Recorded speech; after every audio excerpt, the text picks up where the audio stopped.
Vous avez déjà eu cette sensation frustrante de regarder votre compte bancaire une semaine avant la fin du mois et de vous demander où est passé tout votre argent?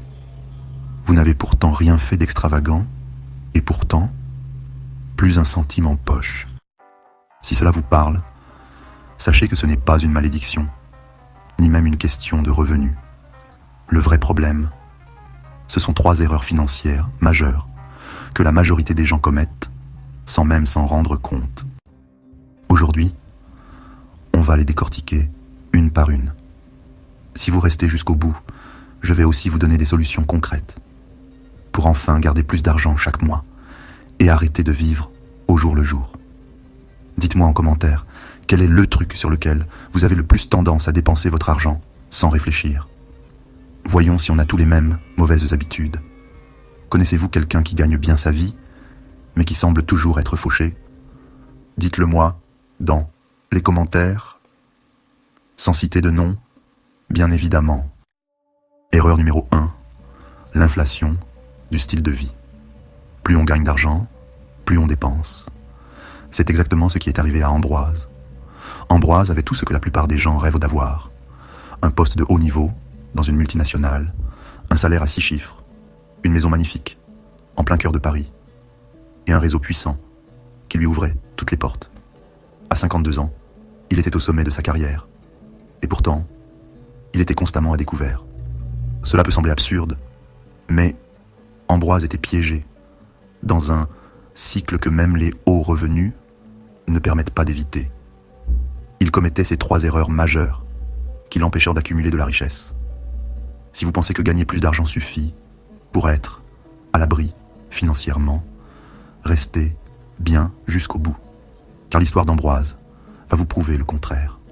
À ses débuts, il menait une vie confortable, sans excès, mais chaque nouvelle promotion était une excuse pour dépenser davantage. Nouvelle augmentation, il changeait de voiture. Prime exceptionnel, il réservait des vacances en business class. Nouveau bonus annuel, il refaisait sa déco avec du mobilier sur mesure. Tout cela sans jamais se poser la question. Est-ce que j'ai vraiment besoin de tout ça?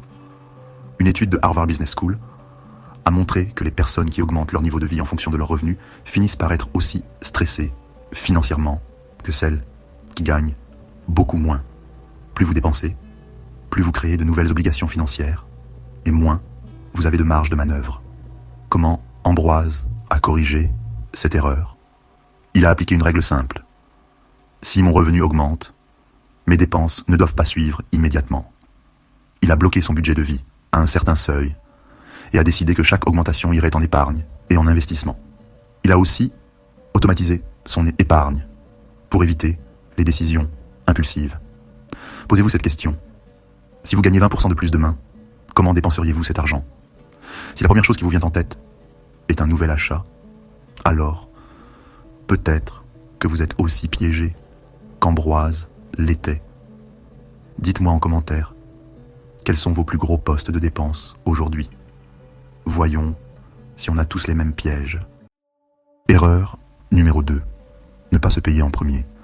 Ambroise gagnait très bien sa vie, mais il se retrouvait toujours à zéro à la fin du mois. Pourquoi? Parce qu'il payait tout le monde avant de se payer lui-même. Il réglait ses charges, ses impôts, ses employés de maison, ses abonnements haut de gamme, mais jamais il ne mettait d'argent de côté avant d'avoir payé tout ça.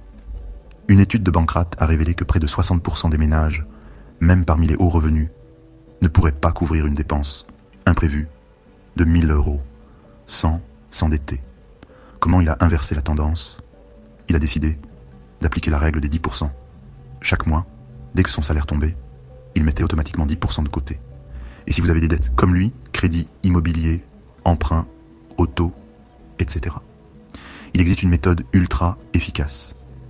La boule de neige de Dave Ramsey. Commencez par rembourser vos plus petites dettes en premier, puis utilisez cet argent pour attaquer les plus grosses.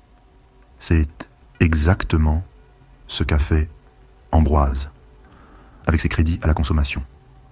En 1 an, il avait remboursé plus de 20 000 € de dettes accumulées. Et vous? Avez-vous déjà mis en place une règle d'épargne automatique? Dites-moi en commentaire si vous aussi vous appliquez déjà cette stratégie ou si vous allez vous y mettre dès aujourd'hui. Erreur numéro 3. Tomber dans les pièges de la consommation.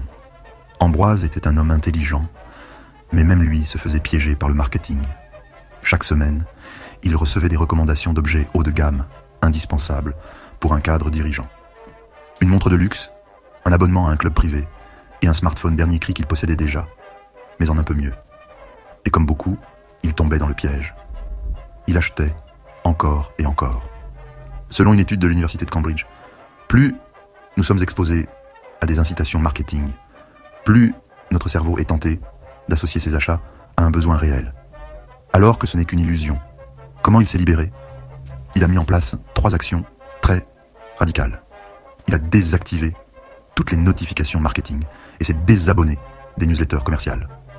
Il a appliqué la règle des 30 jours. Avant tout achat non essentiel, il attendait 1 mois. Dans 24% des cas, il se rendait compte qu'il n'avait plus envie d'acheter. Il a remplacé la consommation par la production. Au lieu de dépenser son argent en gadgets, il a réinvesti dans son savoir et son patrimoine. Et si vous aussi, vous deviez supprimer une tentation d'achat aujourd'hui, laquelle ce serait? Réfléchissez-y et mettez-le en commentaire. Cela peut être intéressant de voir à quoi on est tous le plus accro. L'histoire d'Ambroise nous montre que peu importe combien vous gagnez, vous pouvez toujours finir fauché si vous ne contrôlez pas vos finances. Si vous voulez enfin arrêter d'être fauché à la fin du mois, retenez 3 choses. Ne laissez pas vos dépenses suivre vos revenus. Payez-vous toujours en premier, avant tout le reste. Supprimez les pièges de la consommation pour garder le contrôle sur votre argent.